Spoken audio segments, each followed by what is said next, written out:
नमस्तेऽस्तु भगवन् विश्वेश्वराय महादेवाय त्र्यम्बकाय त्रिपुरान्तकाय त्रिकाग्निकालाय कालाग्निरुद्राय नीलकण्ठाय मृत्युञ्जयाय सर्वेश्वराय सदाशिवाय श्रीमान् महादेवाय नमः।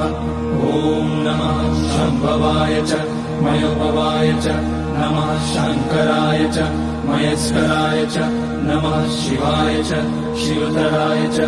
ॐ त्र्यम्बकं यजामहे सुगन्धिं पुष्टिवर्धनम् उर्वारुकमिव बन्धनान् मृत्योर्मुक्ष्यमामृतात्।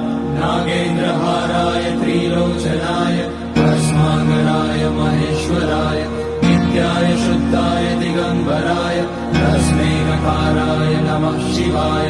मन्दाकिनी सलिलचन्दन चर्चिताय नन्दीश्वर प्रमथनाथ महेश्वराय